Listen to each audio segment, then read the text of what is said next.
नमस्कार. जर तुम्हाला वाटत असेल की आपल्या विद्यार्थ्यांनी चांगल्या दर्जाच्या शाळेमध्ये शिक्षण घ्यावं, तर त्यासाठी जे शासन एक स्कीम राबवतो त्याचं नाव आहे RTE, म्हणजे राईट टू एज्युकेशन. याद्वारे जवळपास 25% विद्यार्थ्यांना प्रवेश बंधनकारक असतो. ते शाळेला डाटा वगैरे पब्लिश करावा लागतो, त्यानुसार 25% विद्यार्थ्यांना भरती करतात RTE द्वारे. यामध्ये जी तुम्हाला फी वगैरे लागत नाही आणि तुम्ही जे प्रायव्हेट स्कूल्स असतील किंवा मग ज्या सरकारी पण शाळा असतील काही, तर अशा ठिकाणी तुम्ही RTE द्वारे प्रवेश घेऊ शकता. यामुळे तुम्हाला चांगल्या शाळेत पण शिकायला मिळतं आणि तुमचे जे तिथल्या महागड्या फीज वगैरे असतात तर त्या सुद्धा तुम्हाला माफ होतात, त्या वाचतात त्याच्यामध्ये. तर याची पूर्ण माहिती आपण तुम्हाला या युट्यूब चॅनलवरती देणार आहोत. जर तुम्ही सह्याद्री नेट कॅफे या युट्यूब चॅनलवरती नवीन असाल तर कृपया सह्याद्री नेट कॅफे या युट्यूब चॅनलला सबस्क्राईब करा आणि अशा दर्जेदार व्हिडिओसाठी लाईक सुद्धा करा. चला तर आपण बघून घेऊया. स्क्रीनवर तुम्हाला दाखवतो. ही वेबसाईट आता सध्या सुरू झालेली आहे.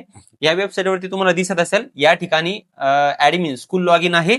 तर स्कूल लॉग इन मध्ये ज्या नवीन शाळा वगैरे आहे तर त्यांना या ठिकाणी तुम्हाला रजिस्ट्रेशन वगैरे करायचंय. नंतर इथे ऑनलाईन ऍप्लिकेशन आहे. तर सध्या तरी ऍप्लिकेशन आता सुरू झालेलं नाहीये, परंतु त्याआधी तुम्हाला डॉक्युमेंट्स वगैरे काढायचे आहेत. सर्वात महत्त्वाचे जे आहे, तुम्हाला पॅरेंट्स मॅन्युअल दिली, तर RTIचं 25% तो व्हिडिओ पण दिलेला आहे आणि या ठिकाणी तुम्हाला ऍडमिशन शेड्यूल दिलेलं आहे. ऍडमिशन शेड्यूलला ज्यावेळेस आपण क्लिक करतो तर या ठिकाणी दिसेल बघा तुम्हाला अकॅडमिक इयर 2026-27 दिलेलं आहे. ऍप्लिकेशन राऊंडला क्लिक केल्यानंतर राऊंड 1 मध्ये क्लिक करा तुम्ही आणि इथं गेल्यानंतर रेग्युलर सिलेक्शन लिस्ट याला जर क्लिक केलं तर या ठिकाणी तुम्हाला पूर्ण इत्थंभूत माहिती दिसणार आहे. बघा आता यामध्ये काय दिलेलं आहे, जितके पण डिस्ट्रिक्ट आहेत आपल्या पूर्ण महाराष्ट्रावर त्या पूर्ण जिल्ह्यांचा डाटा या ठिकाणी दिलेला आहे आणि सोबतच स्कूल रजिस्ट्रेशन जे की आता 9 तारखेपासून सुरू झालेले आहे. 1-2 दिवसापूर्वीच नेमकं सुरू झालेलं आहे आणि ते चालणार आहे आपले 19 तारखेपर्यंत, म्हणजे 19/1/2026 पर्यंत. तर यामध्ये शाळेला सर्वात आधी रजिस्ट्रेशन करावे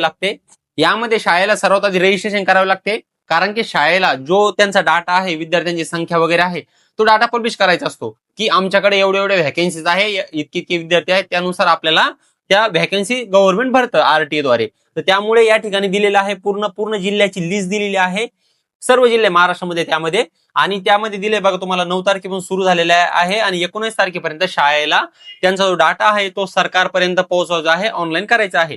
त्यानंतर एकदा शाळेचा डाटा फिल झाल्याच्या नंतर वरती मग RTEचे जे फॉर्म असतात ते सुटतील. त्यामुळे याला वेळ लागणार आहे आणखी कमीत कमी 19 तारखेपर्यंत तरी हे होणार नाही.